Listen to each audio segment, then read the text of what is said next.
I just wanted Sean Barinholtz is going to say a few words, and then we're going to get into the meat and potatoes. So I've said this a few times when we've given these lectures. So I wish this room had about 10 times as many people in it, because the quality of the presentations that Sean has been organizing for us in this lecture series aligns with some of the best conferences I've been to as a physician. Just today, I went to the Maryland American College of Emergency Physicians had their conference at UWI Marriott, and the speakers that were there would go hand in hand with all the speakers that we've seen in this lecture series so far. And I paid a couple $100 to be there today, and I think this is, oh yeah, it's free. I didn't carry CEU credit. And what I think is great about this is that you're not going to get any of this content in a mystery refresher. If you think you're going to become a great BLS or ALS provider by doing mystery refreshers, yeah, you should take it. Lifelong learning is key to success. Your information you got in all your basic courses and you've acquired through your training and experiences, EMS providers.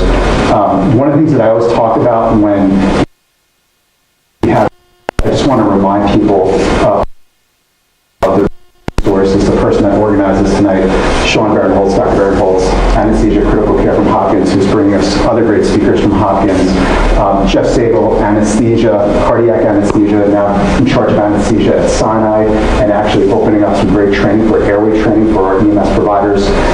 Myself, Dr. Pollack, Morgan Bernius, who's training peds in emergency medicine, Jen Geiger.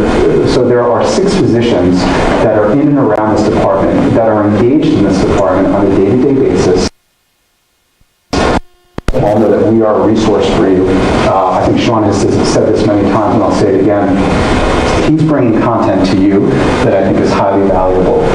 If I had $1 for every time somebody asked me, should I mix bicarb up when I go to rescue, I'd have like $50, and I'd have a nice dinner. Like this is going to be some great information here. But as much as we're bringing information to you, if there's a topic that's frustrating you, if there's something that you need to learn, if there's a speaker you've heard of that would be willing to come speak here, please talk to Sean and ask him to bring it to this forum. The other thing is, invite a friend, okay? So we have an email list that goes out across counties. We want to fill this room up with, again, 9, 10 times the amount of people that are sitting here tonight. Nothing makes me sadder than a disgruntled EMS provider that goes, oh, we don't have X drug or Y piece of equipment. And if you're frustrated, this is also a good forum to kind of talk about our protocols.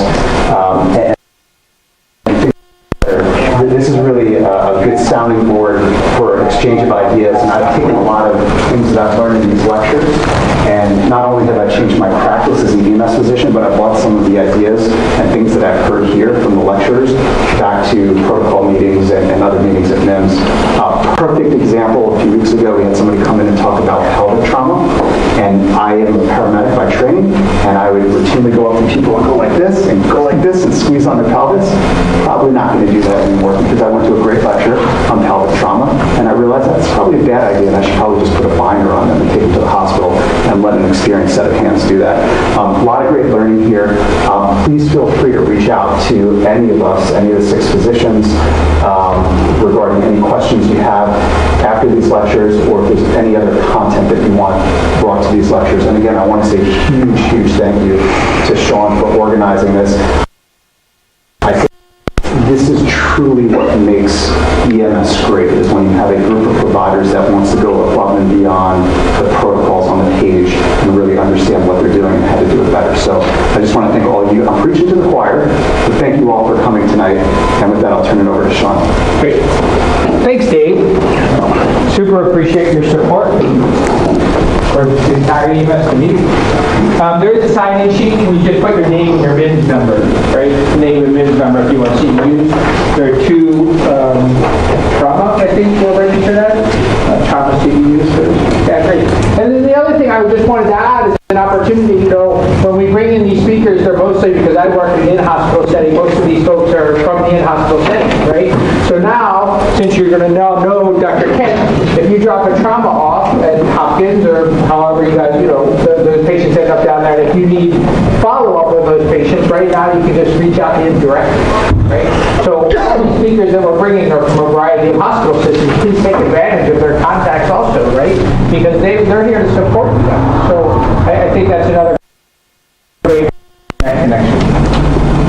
So Dr. Alistair Kent is a trauma surgeon at the Hopkins Hospital and Hopkins Bayview Medical Center. His area of clinical expertise include general surgery, trauma, acute care surgery, surgical critical care, and surgical care of medically fragile patients. Dr. Kent is an accomplished educator and researcher. His interest includes healthcare economics, geographic analysis, trauma care, and systems of care for patients with life-threatening or time-sensitive illness. And perhaps most importantly, incredibly generous with your time. Thank you so much for being here and sharing with this community. All right, thank you. That's a very generous introduction. I'm sure one or two of those things is true. And I mean, you can be the judge of which you're not. So I'm Alistair Kent. I'm a trauma and emergency general surgeon. I work at both Hopkins, the main campus, and Hopkins Bayview. And so if you're bringing people there, you very likely will see me at some point because I take a lot of call. I was actually on call last night. This is hour 36. I had a bunch of Red Bulls, but I found the restroom. I'm all good, ready to go. So if there's some things that come out that are really fast or don't make sense, don't worry about it. Just tell me to clarify or shut up or whatever it is. We'll straighten it out.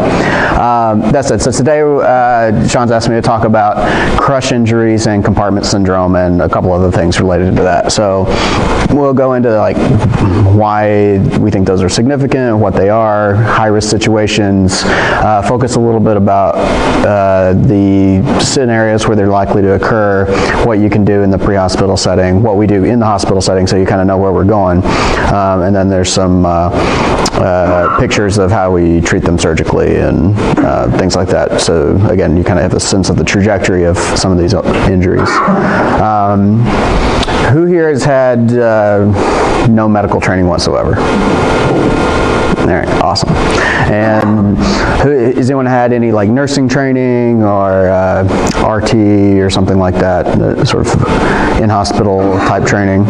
And I guess just EMT training otherwise. Yeah, awesome. Sorry? Great. All right, so you guys have probably seen some crush injuries, right? Give me some examples. What have you seen? Yeah. I had one here. I don't know if Dr. Bickford recalls this, but we had a trench rescue on August 1st of the year. I can't remember exactly what year it was, but 5, 6, 7 years ago. It was 100 degrees, and these two numbnuts were digging a ditch without any kind of shoring. And obviously, Murphy's Law, it collapsed. And this one guy was trapped from right about mid-abdomen down. The whole time he was conscious, alert, and oriented, and talking to us, but it took us a while to get him out. I actually got to see Dr. Bickford work his magic because we carried sodium bicarb in the bag, but mine had never been out of the bag. Yeah. And he gave not one but 2 rounds of bicarb. And when we got the guy out, he was in a lot better shape than he would have been. I'll bet. Yeah, exactly. So he was under this weight for quite a while, it sounds like. Yes. Yeah. Did he survive? Yeah. As far as I know, he did. Made it to the hospital anyway, yeah. Took him from the scene to the helicopter, and he was conscious and alert when we loaded him. Well, that's good. Great work. What else? What else have you seen? We recently had a tree trimming truck, a very heavy tree trimming truck, roll on its side up in a very rural area of northern Baltimore County, and had a patient that was just profoundly encased and trapped for over 3 hours, and actually crushed by the other occupant of the truck who was seized on top of him with hydraulic fuel dripping over his head as the sun was setting, becoming hypothermic. So, seen a fair amount of crush injuries. Yeah, fair enough. All right. Any other things? Good stories? Long extrication in Washington County, a guy who was working a backhoe, digging the foundation around the house, got out to measure the width of his backhoe.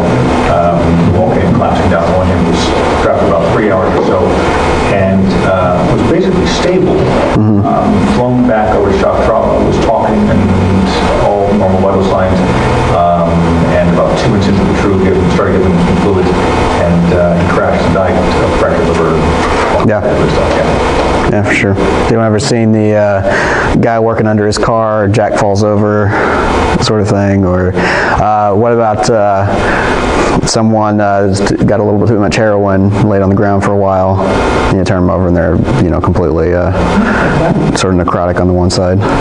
So yeah, there's quite a range of these things. A lot of them involve heavy machinery and equipment. The story you tell is actually surprisingly typical for what we see with heavy machinery injuries. Like they look fine and then crash and burn, a couple minutes after you get to the hospital. But we'll talk a little bit more specifically about kind of what crush injuries related to, large tissue destruction, compartment syndrome, and the things that happen from that. So what, you guys ever put a blood pressure cuff up to draw, blood pressure cuff up to, get an IV or an IV tourniquet? What happens when you do that? Sorry? Lowers the blood flow. How does that help you get an IV? Increases the vascular pressure on the veins, right? So they block the veins off and they swell up, right? Do you still have pulses? Does it cut off your pulses? Not completely. Not completely, right? It shouldn't. Yeah, so it shouldn't, right? I mean, we hope it doesn't, right? So, you put just enough pressure to occlude the venous side, the low pressure side, right? And so if you think about it, this is sort of the shape of the circulatory system and schematic. You have, the pump, the high pressure side of the pump, the low pressure side of the pump, and then big arteries up front go down until you get to the capillary bed. Pressure drops off in the capillary bed. As you'd expect, that's where it's giving off all the nutrients and everything, and then collects in this collecting system on the venous side, which is low pressure, high distensibility, so that's your reservoir. And it has to have a gradient across that so the pump works. Lower pressure, then raise up to a higher pressure, because then the fluid won't flow. It's like flowing uphill. And so it's designed to have that system. And so the lowest pressure is up here, right in front of the heart. The highest pressure is, coming off this way, actually about right here where the highest resistance is. Then, if you kind of think about when you're putting that tourniquet up, what happens is you're blocking off this side of the system, right? And so that you see the veins that are here swell up, and then you can get a needle into them and everything, because you're raising that pressure. And so if we think about that another way, this is sort of like the side view, right? And then again, a little bit more schematic even than the other. And this is what the pressure looks like as it kind of comes down towards the capillary bed here. And then on the venous side, it's very low. Now if you take a pressure measurement of just the tissue compartment, so if you get a little transducer needle, poke it into the muscle and measure your pressure, the pressure is going to be some number. And usually that's somewhere between 0 and 4 millimeters of mercury. And then that's normal. That can be higher. So for example, if you squeeze, raises that pressure, for a limited amount of time, but then, you relax and it lets circulation happen again, but you do obstruct flow for that limited time. Your tissues are designed to tolerate that. But if, for example, let's say you left that blood pressure tourniquet for, quite a while, several minutes, right? Or, in one of these accidents, you get a car that falls on a leg. It bursts a lot of cells in the leg, right? A lot of inflammation, some bleeding, and all that fills a fixed area, which we'll talk about in a second. As it increases the amount of fluid in that area, then the pressure starts coming up, right? And so you get progressive obstruction starting on the lower pressure side of the system, and that as the pressure builds up, it just kind of backs up in the system even more. So from phase one, the sort of these veins, just like when you put that tourniquet up, right? They start swelling. Phase two, that comes back here to the slightly higher pressure system. As the pressure in the compartment gets higher than the pressure in the vessels, but you see, you still have higher pressure in the arteries than you do in the compartment, even though it's blocked up, just like you do when you're putting the tourniquet on. And so you can still get pulses, even though it's completely blocked up, until kind of the last phase is where it finally gets such a high pressure that the arterial flow stops as well. And usually if you get to this phase, whatever extremity that is not salvageable. and it's been not perfusing for way too long. Even though it had pulses, none of that pulse was getting to the point where it could actually give the tissues oxygen and nutrition. And the tissues are usually too far gone by that point. About 2 to 6 hours, depending on how severe the pressure increase was. So if you had a really high pressure increase right at first, you may be farther along than you think. But your tissue will tolerate about 6 hours if it's healthy of ischemic time. Yeah, and the closer you are to that 6 hours, the more repercussions you have from it. No, anyway. All right, so when we say compartment syndrome, what are we talking about by compartments? So the muscles are wrapped in this connective tissue called the fascia. And if you have ever cooked skin off of it, that's what we're talking about. It's that tough stuff that it's hard to chew and it's hard to cut, and it's very good at holding pressure in. The skin and subcutaneous tissue, the fat and things under the skin is pretty flexible in normal skin, and so that it actually expands and contracts and doesn't cause much of a pressure effect except in certain circumstances.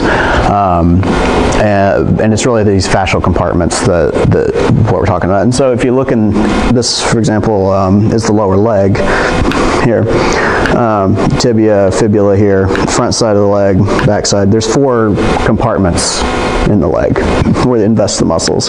There's this deep compartment, this back side where you have your calf muscle, and then the front compartment, the anterior and lateral over here by the fibula.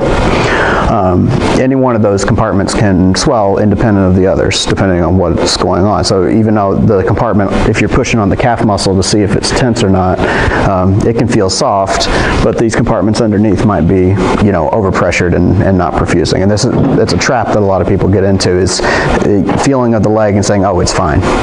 And one of the things that makes these injuries very hard to diagnose and treat.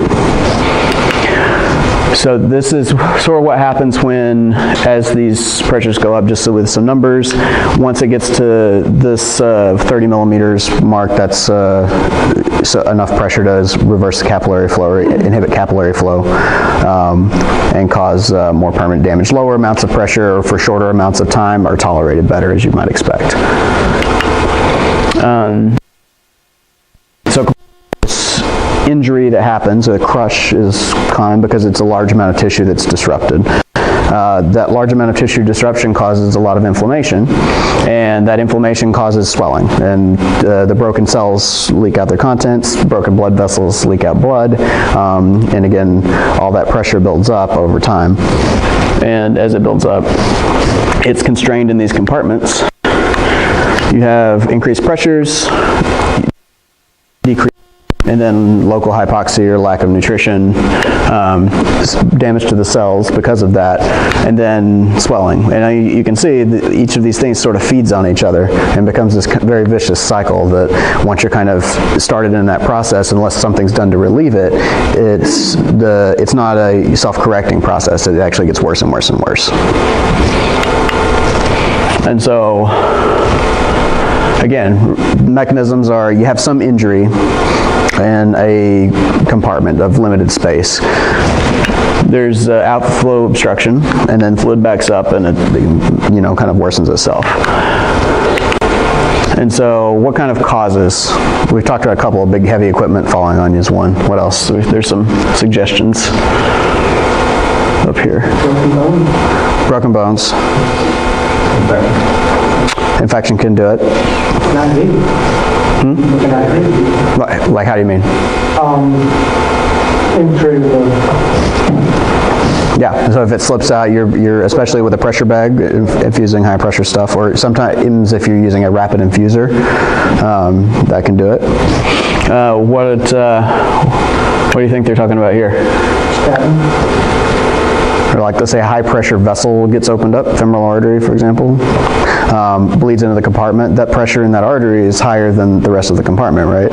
And it can get you to that place of the other stuff being blocked off pretty rapidly, especially if they're being given a bunch of IV fluids or blood transfusions and have enough blood to keep putting it out into that space. What about this? What are they suggesting there? These are great specific drawings. Yeah, so burns, right? So what happens in a burn? It's not so much a deep tissue injury, but it's a surface injury, right? Sorry? So swelling, and what happens to the skin? Has anyone seen like a full 360-degree burns?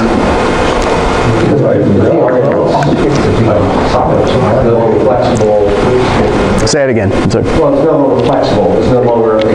No longer stretchy, right? Yeah, it dries up. It becomes very tough, leathery. And so the skin in that case actually acts like your compartment. And the way that you treat these compartment syndromes is reflective of that, and we'll get into that a little bit later. What about this? What are we talking about down here? Yeah, air cast. Cast and air cast, right? So how would an air cast cause it? Too much pressure. You blow it up too hard, right? And bring the cast wrap too tight. So what if you don't wrap it too tight? What can happen? Take them off. What happens if you have a bad broken leg to that tissue? It swells up, right? It swells with the cast. Right. So he'll say your cast is on and it's okay, but it's a little snug, and then you swell. What do you think happens to the pressure in that inside that cast? It gets high, right? So this is actually a really common cause that we see, and something that, especially in long transports between hospitals, you guys might run into. Cast is put on that even if it was put on appropriately, or a splint that was wrapped, appropriately tight so it doesn't come off, with swelling, with bleeding into that extremity, what can happen is it actually raises the pressure and causes more damage because of that than it was helping to prevent by stabilizing them. I'm not saying you shouldn't do it, but you can stabilize in ways that aren't as restrictive. What happened to this person? It looks like maybe both, I think. It's Baltimore style, right? All right. And then this up here is sort of actually a more in-hospital problem. So if you do a surgical closure on somebody that's going to have a lot of swelling, for example in the abdomen, you can get the same thing. And so when we talk about damage control in surgery, a lot of what we do is we leave these compartments open intentionally in order to prevent this problem from happening. So yeah, I think that's the set of them here. So over-exercise, shin splints are a form of compartment syndrome that's usually mild in most people, but you exercise a lot where you haven't, and then that compartment swells up. That compartment that we're talking about is actually this compartment up here. And so you can see it's a relatively small compartment, not a lot of room to swell. And if that muscle, gets inflamed because you haven't been using it and you're running and stretching it by landing on your heel, then it swells up and it hurts for a while. I think one of the ways that we get fooled sometimes is kind of minor trauma in patients on anticoagulants, for example, right, who are going to bleed, or now there's been a lot of alerts within Maryland around the cannabinoids that have the anticoagulants mixed in them, right, so people, otherwise healthy young people now are having trauma and they're bleeding, and right, it's like they're being included. That would explain a lot, actually. Yeah, no, so similarly, like little small bleeds that might stop on their own if you're anticoagulated or on a Plavix, aspirin, some maligned other substance, that those bleeding arteries and arterioles may not stop the way that they would normally, and so you have continued increases in those compartment pressures, et cetera. Here's a question for you. Have you seen an increase because of the spinning exercise program, the rapid stuff on bicycles? I've not, but I may not ever see those people. My suspicion is that, over-exercise type compartment syndrome injuries usually aren't severe enough to need surgery. So it may be more in the emergency medicine setting where you would see that sort of thing. But you're suggesting it's a significant problem. Fair enough. I've not operated on anyone for it, but I can see how some people might push themselves a little too hard. So some of these we've talked about. Reperfusion, I think we mentioned briefly. And so, like, if you have a tourniquet on and it gets left on for a couple hours, then you take it off. What can happen is that now that these cells have been starved of oxygen, you give them a whole bunch. It's almost toxic because it creates all these reactive species that cause tissue breakdown. So falls or something falling on you, not surprising. Entrapment we mentioned. This is actually one we see quite a lot, is the downtime. So someone that's intoxicated, someone that is a spinal injury and is paraplegic, people that have medical issues like DKA, hypoglycemia, CHF exacerbations that are down and they can't turn themselves over like normal, especially if they're obese or elderly and frail. They may not have the normal reflex to roll around while you're sleeping or passed out or whatever. And because they can't, the weight of their body causes those pressure issues that, again, yeah, like pressure sores, but if you don't move at all, then those pressure sores are much worse and more acute. The other thing where we see this is on spine backboards. So backboards are great if you're unstable and you need to transport in a difficult setting. Once you're in the hospital, we try to get them off the board as soon as possible. And it only takes about 30 minutes of being strapped down, like without being able to move, to get a deep tissue injury. And then if you're on for hours and hours, 6-8 hours, then you can have really profound injuries that create big problem kind of wounds. And then also, if you have some other unrelated neurological problem, you're paraplegic, you are weak at baseline or that sort of thing, these sort of injuries, you may not be able to tell because it hurts, but they may not be able to move. Just, again, things that you would expect from normal pressure ulcer type risk, but can happen in a more acute way and give you an actual compartment syndrome. And then the pelvic binder. So two tight pelvic binders are known cause of not so much compartment syndrome, but deep tissue injuries around the pelvis. Probably worth mentioning. Speaking of pelvic binder. Yes. The ones that seem to be out on the market, they set up so that you have two people to put them on. One to hold the strap and the other one to listen for the click. Okay. Not knowing what the pressure is when you're pulling that across, it seems to be problematic, because if you have a person with a small stature against somebody with a larger frame, it doesn't make sense that the same amount of pressure is needed to stabilize. For different sized patients, you mean? Correct. Yeah. That if you pull the same thing on a 300 or 200 pounder as against a 100 pounder. Yeah. Or someone with also inflicts superficial as well as deep. Or deep problems, right? Yeah. I think you have to, your point of, you got to be cognizant of who you're putting these on, and not all patients are going to be the same. Some, a 90-pound or 90-year-old woman is not going to be the same as a 30-year-old who weighs 300 pounds. Where in the direction you fit it. Yeah. very common sense assessment there. I think you want it. It doesn't have to be super tight to work. It has to be on, just to kind of hold the volume there and prevent it from expanding. And so, a little bit of tension, you can generally kind of see, looking at them, and get a feel for what's appropriate. Really, the idea is you get it on and then get them somewhere, and then they can get it off, and get them definitively managed for the hemorrhage. That's really the goal. And so the shorter time, even if the pressure is too high, the shorter time is how you can adjust for that. All right. What else? What's rhabdomyolysis? Has anyone ever heard of that? What is that? Cell breakdown from like things that are wrong. Yeah, or in the context of what we're talking about right now. Right. Crush injuries, massive crush injuries, or burns. Rhabdo is really just, it means skeletal muscle or striated muscle, and lysis means lysis. And so when those cells break down, they release all the contents that are in the cells, specifically a lot of cell protein and potassium. And other things too, but those are the ones that get you into trouble. Now, when you have all that protein released, it clogs up your kidneys and causes renal failure. And so what we try to do is we give people lots and lots of IV fluids to help, maintain the flow of urine and keep it from clogging. That if you can get on this early, then you can prevent a lot of the damage. But sometimes, especially in severe crush injuries, multiple extremities, large volumes of tissue that are hurt, then you can be permanently injured and even require permanent dialysis. It also interferes with the blood clotting cascade, and so people get what's called DIC, where you clot in the wrong places and bleed everywhere else. Worsens your tissue injuries throughout and contributes to the ongoing problem.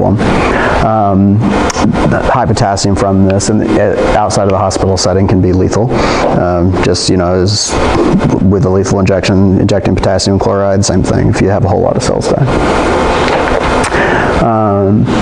Skin is stretchy, and so you can have a pretty profound deep tissue injury with a fairly unimpressive looking skin, or even minor kind of appearance on the skin. And again, one of the things that makes these difficult to manage is to pick up is that you have this hidden injury sort of phenomenon. You can have quite a lot of tissue loss from these, large degloving injury or impingement, such that even if the bones aren't broken and the vessels aren't disrupted, you can have complete loss of the extremity because all the soft tissue has died and is so much that it can't be replaced. Even if you don't proceed to that level, these can be very difficult to reconstruct. The organs that are exposed can be vulnerable. It can take a really, really long time to heal. Like, you have the problems of healing a wound like that, like bad scars. You're in the hospital quite a lot for infections. It costs lots and lots of money to take care of that sort of thing. And so if you can do anything to prevent even a little bit of that, it pays off exponentially going forward. That said, how do you recognize it? Who's heard of the 5 Ps of compartment syndrome? Good, they're worthless. So I exaggerate. So they're not so much worthless as they are a little bit too late. So the things that you find on physical are, and we'll actually go over them here, are late findings. And so by the time you get to that point, the extremity is already injured past the point of significantly helping it. And so suspicion is your tool in diagnosing compartment syndrome. Is you see somebody that has a big kind of crush, high energy, large volume of tissue injury, you got to be thinking about it. Or too tight of a cast, too tight of a dressing, looks sick, not acting right. One of the ways you can tell is pain, if assuming they are conscious, assuming they have an intact nervous system, and not a spine transection and that kind of thing. Pain that is worse than you would think based on what their injury looks like. That should be a big red flag. Particularly if you take their extremity and move like the foot or the hand like this, and it hurts a whole lot. That's called pain on passive motion. Big red flag. And we see that in DVTs and blood clots. We also see it in compartment syndrome. And it's usually like pain like screaming and wanting to punch you in the face kind of pain. Pallor, cyanosis, one of the other P's. Don't wait on this. This is where it's big and blue and purple and swollen. It looks bad. It should be a big red flag. Paralysis, again, the nerve is dead at this point. Late finding, too late. Tense compartment. So this tense compartment should alert you that something might be going on, but a soft compartment, like you push on it feels normal, shouldn't reassure you. Even in the hospital, I have a very difficult time teaching people that that's the thing, because it's so counterintuitive that, oh no, it feels fine, it's probably fine. This is actually very insensitive. The pain on passive motion is a much better test than feeling to see if it's soft. And if you look, the studies have been done looking at tense or feeling of a tense compartment are only about 50% at diagnosing it. So if one looks different than the other, a leg or an arm or something like that, again, red flag. Paresthesia is, what's that? So your foot fell asleep. This is that tingly feeling if people are complaining of that. This is a sign of nerve dysfunction. And if you have a crush injury or you have a cast on and you're having paresthesias in the end, that doesn't necessarily mean it's just pushing on the nerve. It could mean the whole compartment is swollen. You probably need to release that dressing. In the hospital, we measure the pressures directly as a diagnosis. If, we're not just so concerned about it clinically that we go ahead and treat.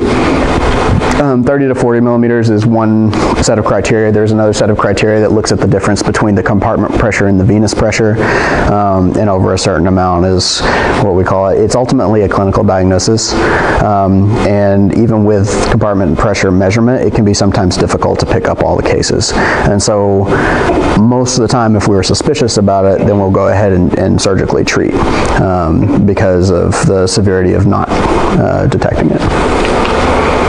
Loss of pulses, which is one of the P's, the most worthless of the P's, because remember what we talked about before, you don't lose this until the very last, and that's when the extremity is already dead. All right. I feel like in the hospital sometimes these trauma patients who have altered mental status, a lot of these things are exceedingly helpful, and I feel like sometimes it's just even by having a random potassium that's out of proportion that search starts. Absolutely. The other lab we check sometimes is the creatine kinase, and it's, again, you're not going to necessarily check that in a pre-hospital setting, but we'll follow those day to day. Might be. Yeah. I have, at least once every week or two, you have somebody tell me, no, the leg's fine, they have pulses. I'm like, all right, slow down, back up. Fine for now. All right, high-risk injuries. So the forearms and the lower legs are smaller compartments than other parts in the body and are the highest risk for compartment syndrome. Hands and feet also, although typically injuries that disrupt the compartments in the hand and foot also disrupt disrupt the tissues, also disrupt the compartments, and so it's a little less common to have hand and foot compartment syndrome, although it does happen. They are high incidence of amputation if not caught early, and by early I mean within a couple of hours,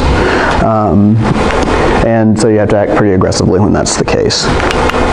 Burns, as we talked about, the skin dries up, becomes very leathery, the tissue underneath swells up a lot. They get 20 liters of fluid because burn care, and all that fluid has to go somewhere, and so it swells up, and you can actually get a relative compartment syndrome from the skin and not necessarily the fascia in those settings. What do you think we do about that? What's that? Escharotomies, yeah. Good stuff, cut up the skin. It's way easier to do it with a boat, like an electrocautery, because they do tend to bleed a lot. As you mentioned before, vascular injury, like arterial injury, bleeding into a compartment that has that fills up full of blood and then subsequently develops compartment syndrome. And then obviously large crush injuries. So treatment, remove the problem, right? So if it's a cast, you can take off the cast. If it's the skin, you can open the skin. What about the fascia? What do you think we do? Fasciotomy, yeah. Also hydration and other normal medical care. Rapid transport, again, more on the pre-hospital or intra-hospital side of things. The transport time is a substantial factor in whether these are successfully treated or not, or treated by something that's very simple and then fixed, or treated by something that takes a year to get over from, and $1 million. Not exaggerating. The outcomes, if you don't do it right, amputations, severe critical illness, dialysis, deaths, all bad and expensive things.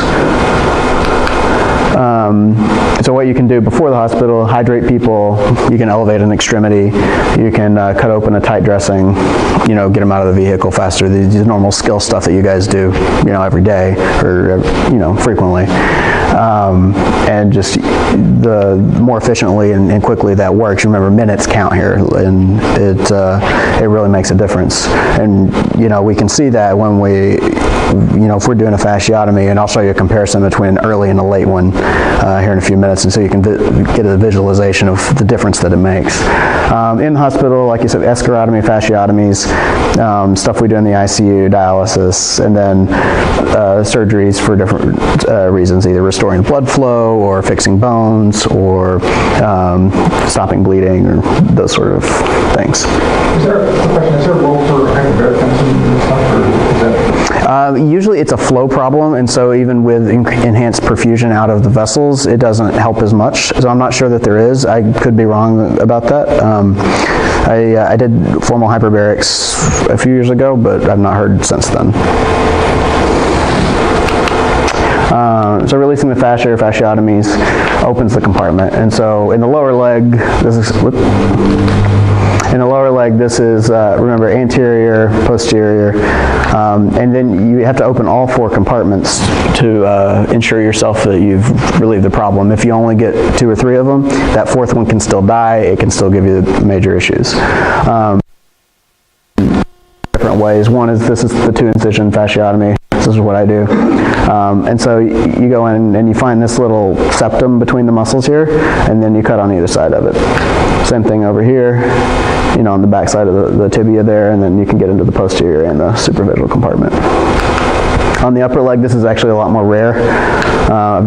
It happens every few months rather than every week. And really, the anterior, posterior are the ones that you worry about. Medial compartment is not as big of a deal in the leg, but you can obviously get into it by just making a cut over here. So after you make that cut and the pressure is released, do you have to reconnect that, or does it heal on its own?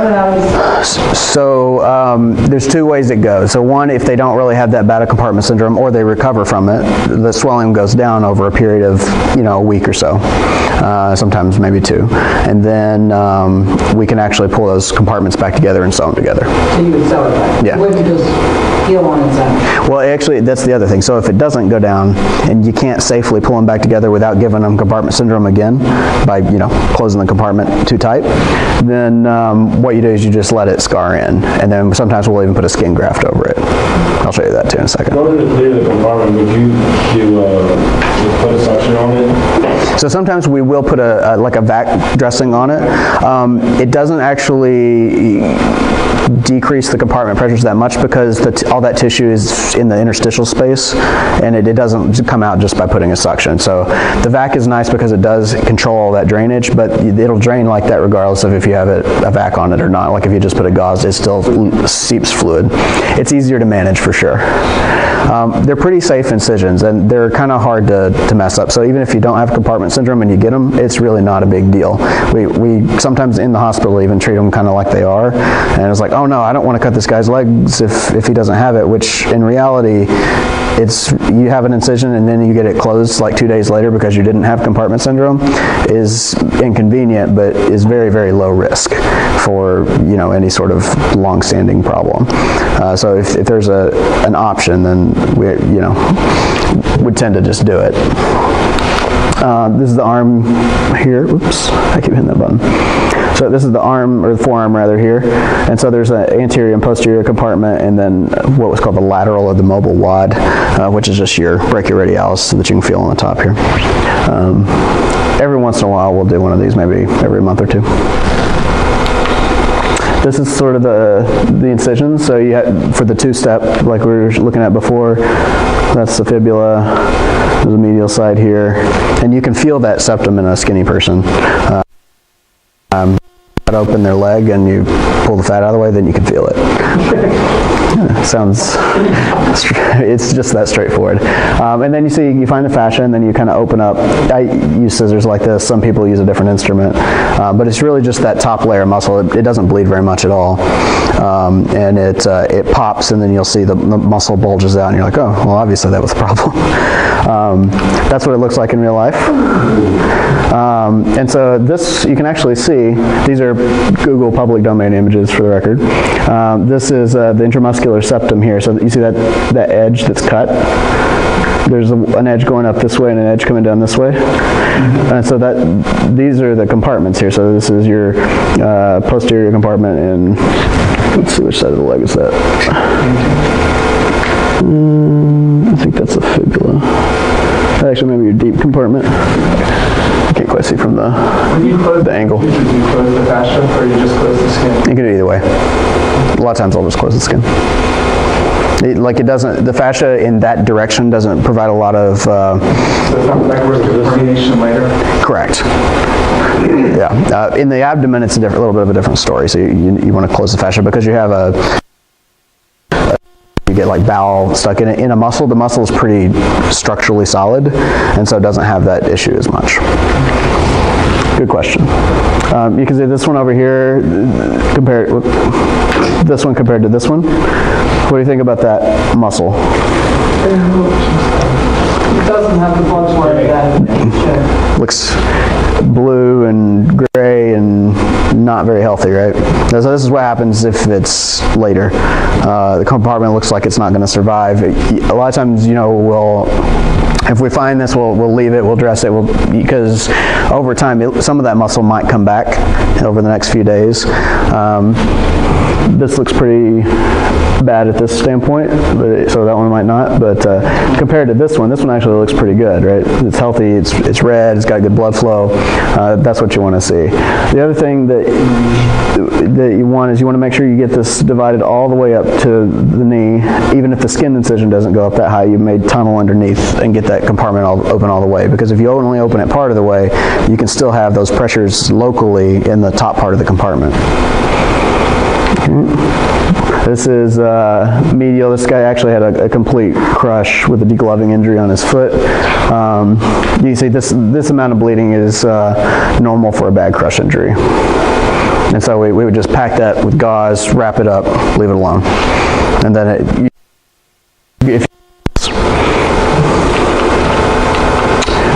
this is an upper leg. You don't see these very often, like I said, but he has an X-fix on that's a little bit of an arranged model there. But what tree is fix made out of? I have no idea. Moldable,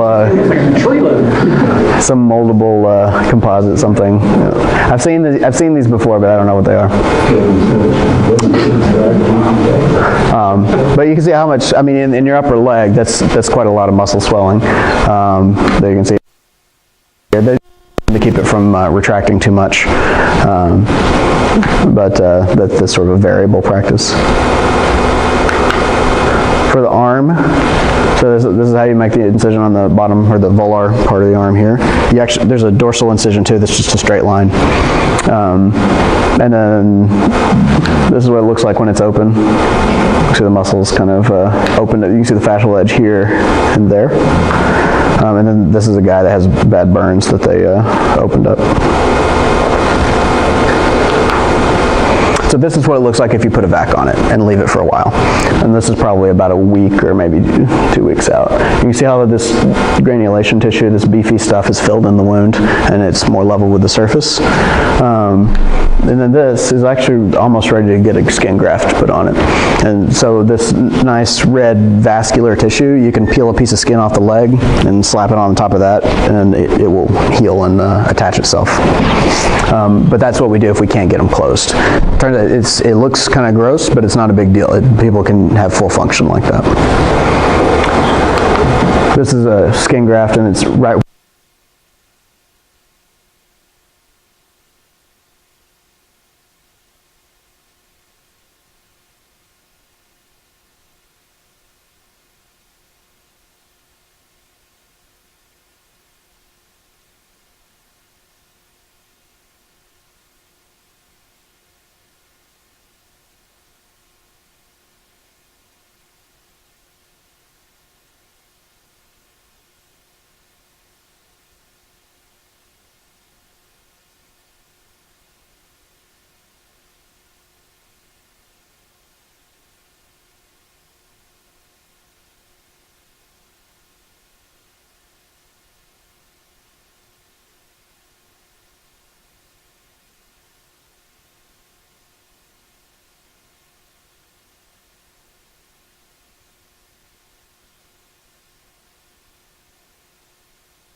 sharp hyperacute T waves, and then what happens? If you keep fishing and pulling your T wave up, your QRS lengthens, and eventually you get to this point where you have, hopefully you don't see this in the field, you see basically a sinusoidal wave, okay?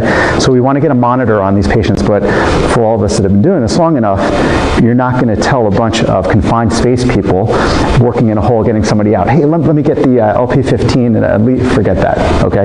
It never works. Just have them expedite getting the patient extricated. Once the patient's extricated, get a monitor on them. If it's going to be a very protracted thing, at least try to get a 3-lead on them and see what their EKG looks like. So what's a good quick way to remember the treatment for hyperkalemia? I have a little thing that I keep in my head when I'm working in the field or the ICU. It's a mnemonic. What's that? ABC. What does ABC stand for? Okay, I have one that's a little sexier. See a big K drop. See a big K drop. You want to see the K come down. C, calcium. Calcium is protective for the heart.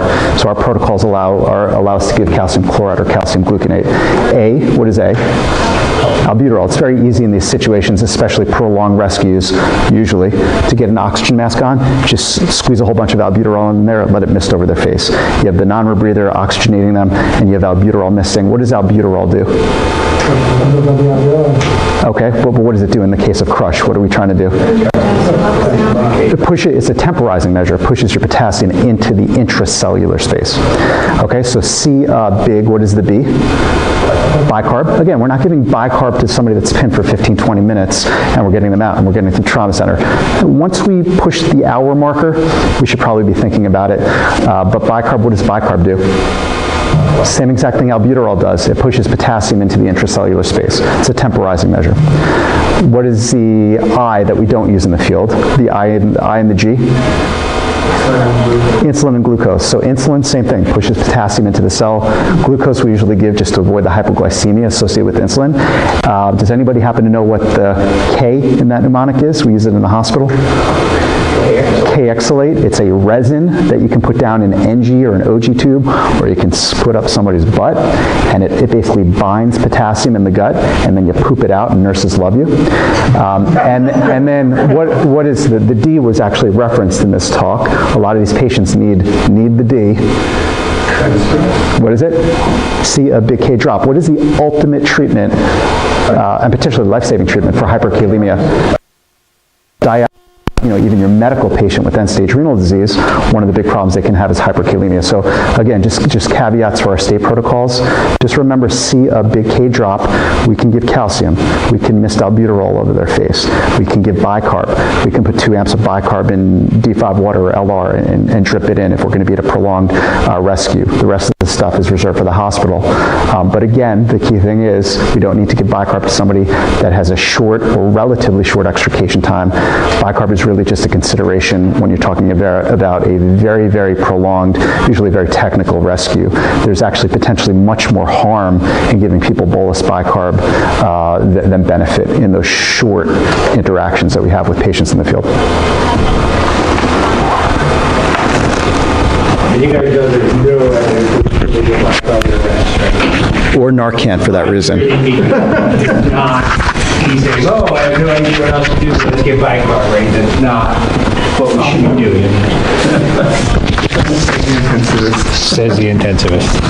Yes, sir. Okay, for the Thanks, Dave. non-traumatic injury that you suspect a crush injury or compartment syndrome, is there a better hospital to take them to? Trauma center. Want to go to trauma? So I'll tell you just at GBMC. I would search day and night for somebody to come check a compartment pressure, which, sticking in the door, which Alistair said, it's not the be-all, end-all, but it is the gold standard for diagnosing compartment syndrome. I couldn't find somebody if you paid me. I know there's orthopedic surgeons on staff that know how to do it. I know there's surgeons, but we are not a trauma center. So your patients are best served by going to a trauma center. If you suspect to give them to a trauma center instead of Pretty close to hospital. Yeah, anything that they're a compartment syndrome type injury, trauma centers would. You always have somebody there that can take the out. Anything else? Thanks, you guys. Thanks, Karen.